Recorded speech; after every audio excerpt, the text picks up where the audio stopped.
Ever find yourself staring at your banking app like, how do I even... Yeah, today we're diving into why that happens. Oh, it's way more common than people think. And it might not be you, it's probably the design. Seriously, I was starting to think I needed a tech support hotline just for me. We're looking at this article, The Misconception of User Intelligence Deficit. Catchy, right? So not my lack of brain power, more like bad design.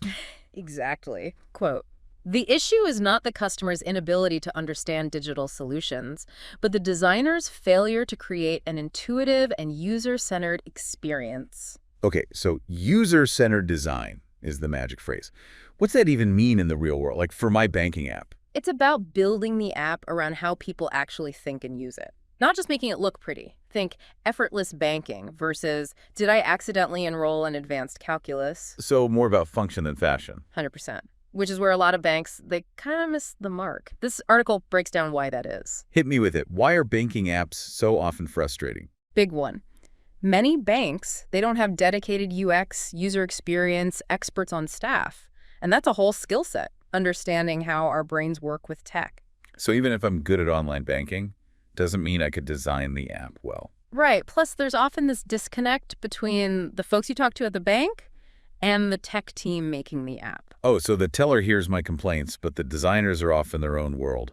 Recipe for disaster. And don't forget, bank staff are under pressure. Transactions, solving problems, a customer struggling with a bad app just adds to that stress. Pressure makes diamonds.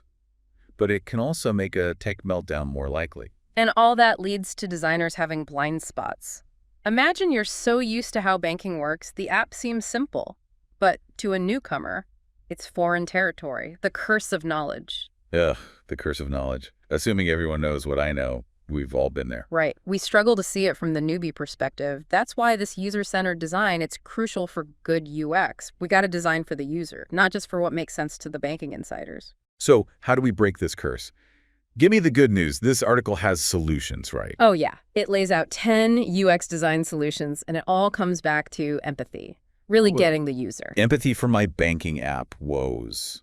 I'm here for it. What's first? Empathy-driven UX research. Sounds obvious, but you'd be surprised. So, like, just knowing if I'm a millennial who uses mobile banking. Way deeper. Think their goals, their frustrations, what makes them rage, quit the app. We're talking building a picture of their whole financial life. So less demographics, more, tell me about your banking app horror story. Exactly. User personas, mapping the customer journey, it's all about visualization. If you don't know who you're designing for, you're just designing in the dark. So research done, then what? Remember the curse of knowledge. We overstuff apps thinking more is better. Nope. Solution 2, simplification of interfaces. My banking app trying to fit everything on one screen, case in point. Right. Minimalism is key. Essential features only, info that's clear and concise. Imagine that dream spice rack, perfectly labeled. Okay, minimalism, I like the sound of that. But essential is subjective, right? Which brings us to solution 3, usability testing. Get real people using the app, see where they stumble. Like a test drive for your banking app. Make sure it actually drives like it should. Exactly. So you've got the sleek, simplified design, research-backed, but even with that, There's still room for things to go wrong. think of it like a library, well organized, but if the layout's confusing, you'll never find the book you need. Solution 4, clear and consistent navigation. Ah, the digital equivalent of good signage. I know where I am, where I can go. Makes sense. And just like libraries cater to different needs, so should our apps. Accessible design, solution 5. So important. Yeah. And easy to overlook in the digital world. It's about making sure everyone can use the app, regardless of abilities. Color contrast, screen reader compatibility, keyboard navigation. Designed in from the start, not tacked on as an afterthought. Speaking of tailoring, what about personalization? Solution 6. It's huge, giving users control over their experience. So for banking, more than just, hey, you want this credit card? Right. Customizable dashboards, preferences for viewing info, even tailored financial advice. Empowerment, not just pushing products. I like it. So research, simplify, test, navigation, accessibility. Now personalized. What's next? We've got to set users up for success from the start. Effective onboarding. Solution number 7. First impressions matter. Bad onboarding and they're gone. Exactly. Guide them through the key features, but make it fun, not overwhelming. No more reading the entire encyclopedia just to open a checking account. Think interactive tutorials, friendly chatbots, that sort of thing, just enough help to get them going. Okay, so we've covered a lot. Mm. Research, simplification, testing, navigation, accessibility, personalization, and onboarding. Is that everything? Believe it or not, there's more. Number 8 is emotional design. Emotional design. For my finances, I don't even like thinking about my finances. It's about adding those little touches that make people feel good. Engaging visuals, smooth animations, even just a well-written confirmation message. So, making a banking app, dare I say, enjoyable. You got it. It's about that human touch. And speaking of human touch, real-time support, solution 9. Because even the best designed app can't predict every question or hiccup. Exactly. Like, you can't prevent every speed bump, but you can give people a roadmap and a helping hand. Instead of leaving them stranded on the side of the digital highway. So, instant answers are key. Think live chat, those AI chatbots that are getting good, anything that stops a small issue from becoming a whole thing. Because nobody wants to spend an hour on hold for a 2-minute fix.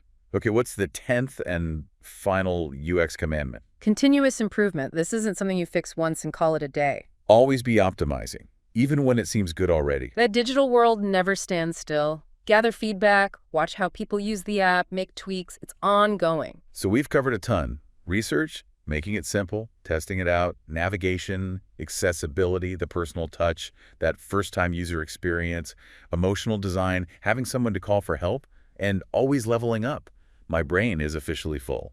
It's a lot, but it all boils down to design for the humans using the app. Seems obvious, but... Common sense isn't always that common, especially in tech. But seriously, why should banks care about all this? Where's the business case for happy users? Oh, it's there.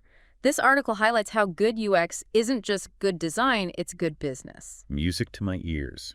Tell me more. Happy customers are loyal customers. McKinsey's study found companies that really nail the customer journey. They can reduce churn, meaning customers leaving, by up to 75%. That's huge. So, make a great app, people stick around, makes sense. And it's not just about keeping who you've got. Good UX, it attracts new customers too. Think about it. When's the last time you raved about your banking app? Can't say I have. Complained, yes. Raved, not so much. Exactly. Word of mouth, good or bad, it's powerful. Plus, this article, it talks about how good UX ties to better customer reviews, higher App Store ratings, even less strain on your customer service team. Creates this whole positive loop. Right. And let's not forget cold, hard cash. Streamlined design, fewer hiccups for customers.